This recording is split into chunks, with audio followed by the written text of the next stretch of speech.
In Sri Lanka, currently the Standard and Poor credit international credit rating for the state of Sri Lanka had gone down to CCC plus stable. Now that is Sri Lanka is just one level above the countries who are categorized by Standard and Poor rating company as countries which are unable to pay back the loans and struggling. Sri Lanka is just one level above with the CCC plus stable level.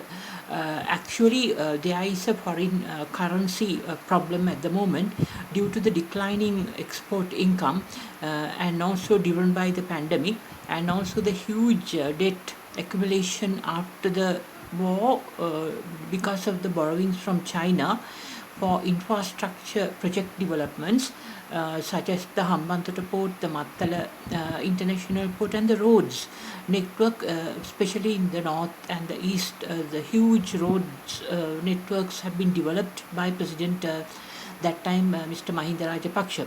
Also, before the war, there had been large amounts of loans obtained to fund the war effort.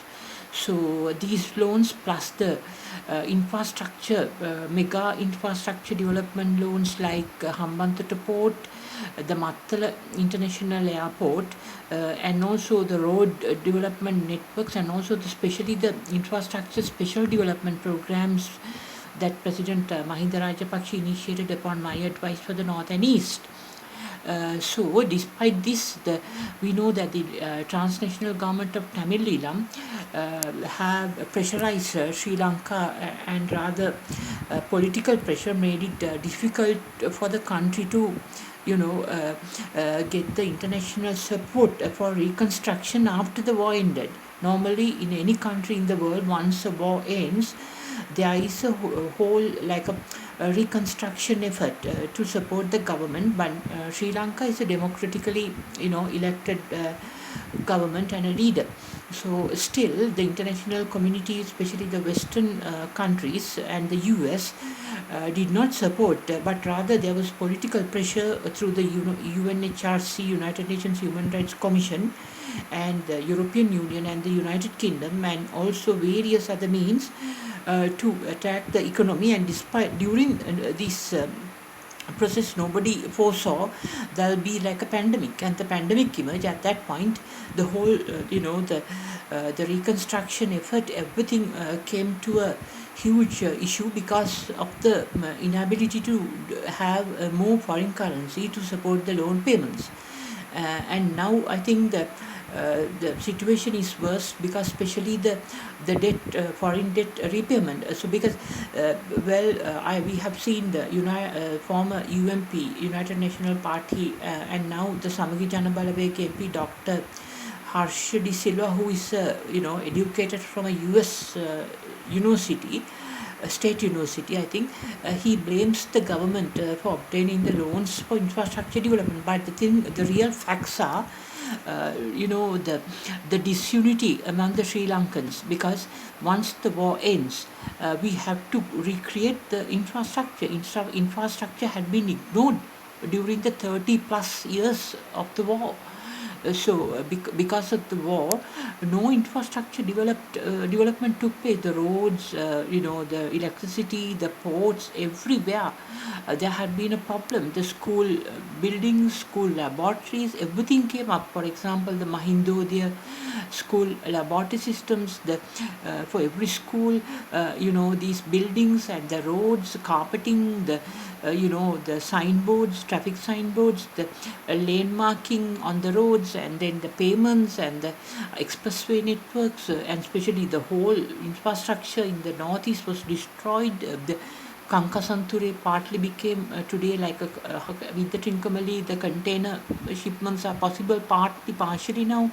So this whole infrastructure development had to be done, but because of the disunity among the Sri Lankans, we have seen the international LTT diaspora or the transnational government of Tamil Eelam, rather than supporting the Sri Lankan Tamils' livelihoods in the northeast, and also the Sri Lanka's American educated economists from the Samagi Jana Balawega, like Dr. Harsha De Silva blaming the government. Well, this clearly proves the power hunger and disunity among the Sri Lankans, whether it's Sinhalese or Tamils or Muslims.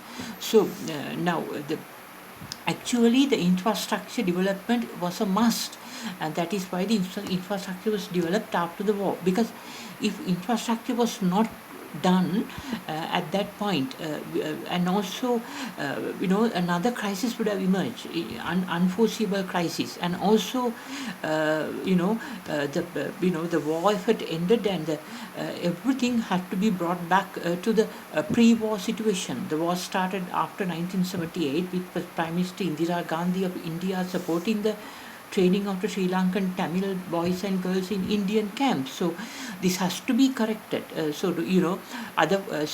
Under these circumstances, I think the one option now for the international community is to bring about some unity among the split Sri Lankan Tamil global. Sri Lankan Tamil Forum in London, and Sri Lanka forum also, which represented by the others who are not aligned to the global Sri Lankan Tamil Forum, and everybody to bring about this unity is needed to support the current crisis of paying the loans, because we have seen the Chinese loans coming to the country, and these loans now we have to repay them. We cannot refuse, and also the Sri Lanka development bonds falling due. So billions of dollars due payments. So Fitch ratings and Standard and Poor ratings going down for the country, but still, I think one option here is international debt factoring, because normally there is no sovereign debt. Sovereign debt means loans provided by one country to another country, like China providing loans to Sri Lanka, China providing tremendous amount of loans to US government. So these are called sovereign loans. So sovereign debt is not a problem only for Sri Lanka, but also for US now. So under these circumstances, the only way out is to create a new financial instrument called sovereign debt factoring. Sovereign debt factoring would be similar to the current domestic debt factoring mechanism. Now, normally debt factoring means when a creditor provides loans, or there are some due payments to a creditor from a borrower. What happens is, when the creditor finds a working capital problem, or when the creditor finds that the borrower cannot pay back the money, the creditor would, in order to obtain the money quickly, because it's cash money, if any working capital flow blocks, it can affect the whole world.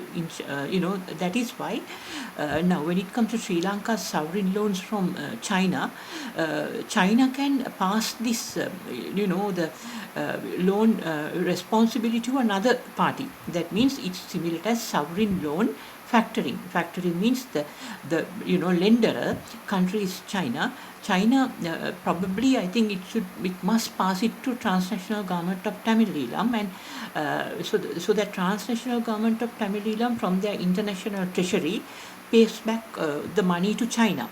The whole loans, and the China together with the Sri Lanka government passes the collection responsibility to transnational government of Tamil. Then the Chinese loans are settled by the transnational government of Tamil Eelam under the international sovereign debt factoring mechanism. And then what happens is maybe the China would give a small discount and then pass it to the transnational government of Tamil Eelam. Then they take the responsibility for debt collection from Sri Lanka.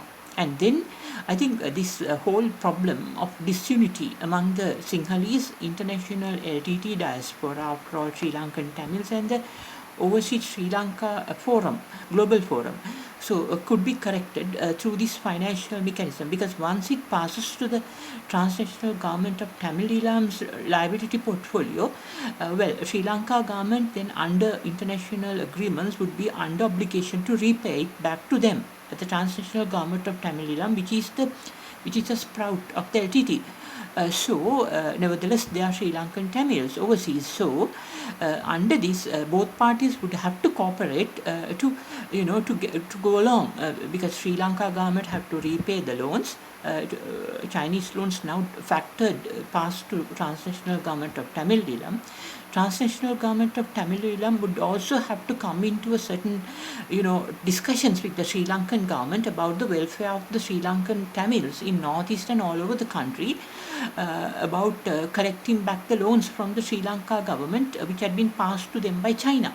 So then there will be some understanding and agreement between these two parties now, without the China, right? That would make sure some unity among the international LTT diaspora, which is actually the Sri Lankan Tamil diaspora, the global Sri Lanka Global Forum and the Sri Lanka government, and they will work together for the well-being of the Sri Lankan Tamil people in the northeast and all over the country. Because transitional government of Tamil Eelam talking about the political rights in the northeast and a homeland concept without looking into the economic rights. Economic right means the income earning to have their infrastructure developments is useless, because for the last 12 years, the Sri Lankan government have brought up their lives, and this is very important. And also today, they are dependent on the foreign remittances. The northeast Sri Lankans are doing well today because without their jobs, because they depend entirely on the foreign remittances from Canada, European Union and US, Sri Lanka's LTT diaspora, who are after all Sri Lankans.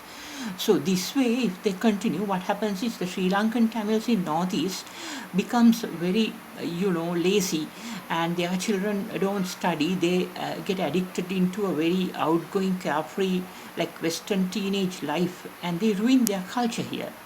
So this way, I think, is the best option, and where all parties can work together while China exit from this loan issue.